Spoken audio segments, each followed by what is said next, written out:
Si Mana human gihatod sa iyang katapusang kapahulayan ang broadcaster nga si Juan Humalon umas na ila sa tawag nga Johnny Walker. Padayon gihapon karon nga gipanawagan di lang sa banay niini kundi lakip na sa mga nagpakabanang residente sa Calamba, Misamis Occidental nga mahatagag hustisya ang pagkamatay ni Humalon. Si Humalon ang diretsyong gipusil patay sulod sa gipanag iyang radio station niini mintras kamulo naka-live broadcast nitong pitsa 5 sa Nobyembre. Sumala ni Mayor Godwin Handumon, importanteng mahatagag kasulbaran ang nahitabong pagpusil patay sa broadcaster tungod ako kining epekto dinha na sa kahapsay kalinaw di lang sa ilang lugar kundi lakip na sa tibok probinsya sa Misamis Occidental. Apektado sa lakip natad sa turismo.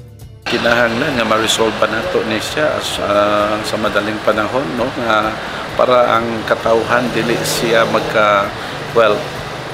mahadlok nga mulihok pa, and then dili siya pud makaapekto sa mga future investment o sa mga bisita nga gipromote og maayo nato diri sa ato ang probinsya. And then I hope nga ang ato ang different agencies like NBI and the Philippine National Police, and I'm sure they're working very hard also.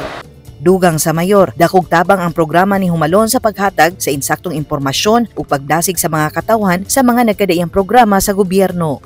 Malaki talagang epekto din sa pamatayan ni Johnny kasi the program of Johnny is very informative sa community, especially sa serbisyo ng mga barangays.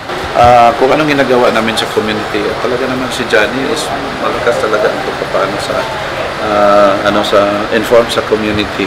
Wala akong nakitang problema sa partnership namin dito sa radio station ni Johnny Walker.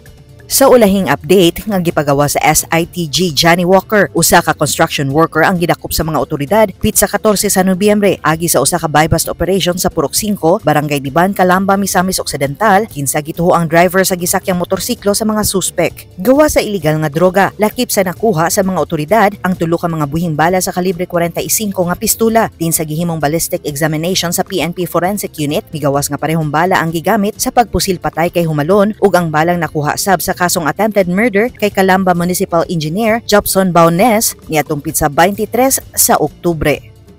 Dina Jestro, Newsline Philippines, Province of Misamis Occidental. Stay safe.